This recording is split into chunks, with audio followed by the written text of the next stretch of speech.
ఆంధ్రప్రదేశ్ రాజకీయాల్లో ప్రకంపన రేపుతున్న లడ్డూ కల్తీ వ్యవహారం ఇప్పుడు మరో అనూహ్య మలుపు తిరిగింది. ఇన్నాళ్లు కప్పిపుచ్చుకుంటూ వస్తున్న నిజాన్ని సాక్షాత్తు వైసీపీ ముఖ్య నేతలే ఒప్పుకున్నారా? తప్పు మీద తప్పు చేసేశాం, ఆ దేవుడితో పెట్టుకున్నాం, ఏమైపోతామో అంటూ మాజీ మంత్రులు రోజా మరియు జోగి రమేష్ మధ్య జరిగిన సంభాషణ ఇప్పుడు లీక్ అయి నెట్టింట దుమారం రేపుతోంది. లడ్డూ ప్రసాదాన్ని కల్తీ చేశామంటూ నేతల మధ్య చర్చ జరిగింది.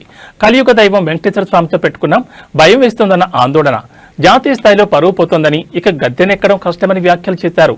వీడియో రికార్డ్ అవుతుందన్న విషయం గమనించకుండా అత్యంత రహస్యంగా మాట్లాడుకున్న ఈ వీడియో ఇప్పుడు వైసీపీ వర్గాల్లో గుబులు రేపుతోంది. లడ్డూ వివాదం అంతర్జాతీయ స్థాయికి వెళ్లడం, నేషనల్ మీడియా ప్రతిరోజు దీనిపై డిబేట్లు పెడుతుండటంతో వైసీపీ నేతలు తీవ్రమైన నైరాశ్యంలో ఉన్నట్లు ఈ సంభాషణ ద్వారా స్పష్టమవుతోంది. తప్పు చేసేశాం, ఆ కలియుగ దైవమే మమ్మల్ని శిక్షిస్తాడేమో అన్న భయం ఇప్పుడు కనిపిస్తోంది.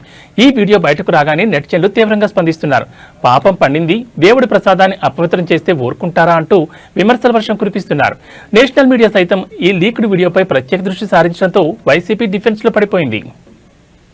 మేము గవర్నమెంట్ లో ఉన్నాం అన్న ఒక ఇది తప్పు చేశాం, దేవుడితో పెట్టుకున్నాం, ఏ సైడ్ నుంచి వెంకటేశ్వర స్వామి ఏం చేస్తాడో అన్న భయం అందరిలో కనిపిస్తుంది. పైకి బింకంగా మాట్లాడటం తప్ప పైన తప్పు చేసుకుంటూ పోతున్నారు.